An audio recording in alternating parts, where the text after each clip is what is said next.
if it's one thing we know, is that all things happen for a reason.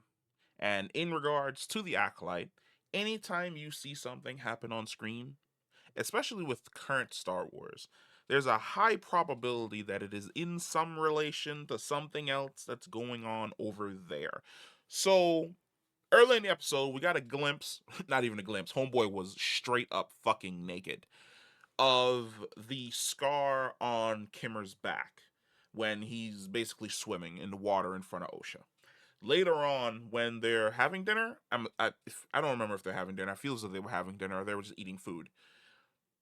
Kimmer shows the scar on his back. Is it Kimmer? Qimir? Let's go with Qimir. Qimir sounds better. Qimir shows the scar on his back to Osha, and she asks, "What is that?" And it's hinted at that the scar on his back was caused by his master, not the Sith master, but by a Jedi master. And then the Jedi master is the reason why he essentially fell to the dark side of the Force. Later on, we get a revelation from Vernestra, I believe her name is. I completely lost the thing. Yeah, Vernestra, that she has a lightsaber whip. Now, the scar on his back was caused by a lightsaber, and we've seen lightsaber wounds in Star Wars. There's either the stab or there's the slash. There's not a whole wiggly line on somebody's back. If there's going to be a wound, it's going to be caused in that shape. It was definitely caused by the lightsaber whip. Now, Osha does ask a serious question where she says that how could you have been a Jedi because I've never heard of you before. I've never seen you before, I've never heard of you before. Where exactly did you come from? And Kymer basically says, it was a really, really long time ago.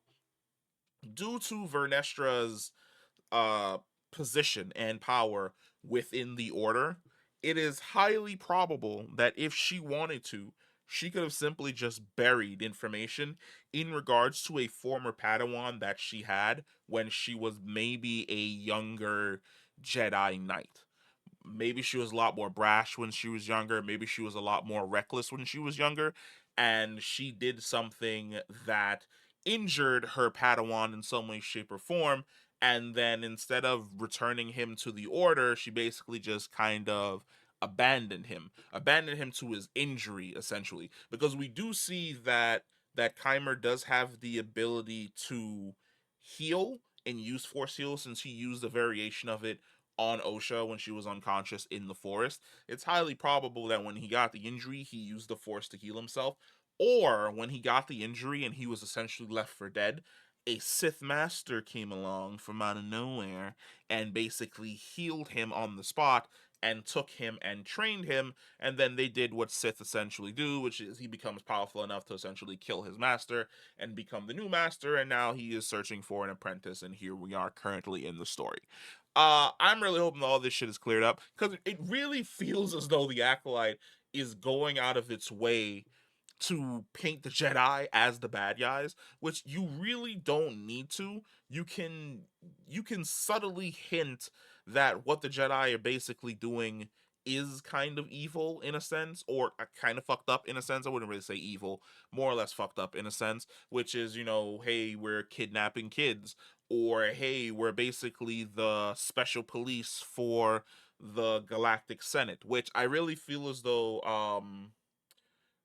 which one was that? It was the one with Dooku and uh Qui-Gon, where Qui-Gon was younger and they went to a planet as representatives for the Republic, only to discover that the people that they were essentially there to protect were oppressing and beating down the people of the planet.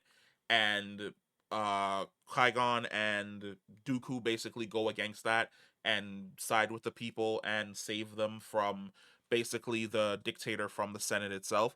It's very easy if you want to portray the Jedi as kind of like the secret police for the government, or if you want to portray the Jedi in a negative light, which is like, hey, you guys don't even come out here to patrol the Outer Rim. You only show up when the Senate sends you here, and then you do the Senate's bidding, you leave chaos in your wake, and then you go back home to Coruscant, and you leave us to essentially pick up the pieces. It's not hard to write a story where you can portray the Jedi as being like this arrogant organization, because we've seen a variation of that already with the prequels and then with the sequels, in a sense, with the way in which the Jedi basically view their stance in the Force, but then also their stance in the universe proper is kind of fucked up from a normal person's perspective. I kind of feel as though the Acolytes kind of ham-fisting it, which is like, Jedi bad, Jedi doing bad things, look at the bad Jedi. And it's like, you really don't need to do all that shit. You can subtly hint that the moves the Jedi are essentially making, while from their standpoint, they're like, we are defenders of the galactic liberty, of democracy. But when you're the little guy watching this all-powerful space wizard basically stop you from overthrowing this super corrupt governor, and then you get beaten back into the slums, and the governor comes back with even more forces and more robots and more soldiers and more oppression. It's like, fuck these Jedi, man. But we're basically, once again, we're playing the waiting game to see whether or not this all shakes out to be exactly what we think it's going to shake out to be. Because there's a high probability that what I'm talking about is absolute shit and isn't going to come to pass in any way, shape, or form. And then there's also a chance that I am absolutely fucking right, and I have completely plotted out the last few episodes of this show going forward. But let me know if you think that Vernestra is the master who gave Qimir that scar on his back, the one that caused him to essentially fall to the dark side of the Force, and whether or not he was rescued by a Sith, or if he just fell to the dark side of the Force, created his own fighting style, and he's more along the lines of a Knights of Ren type character, and not really related to the Sith proper in any way, shape, or form. Comment down below, let me know, and I'll catch you in the next one. Peace.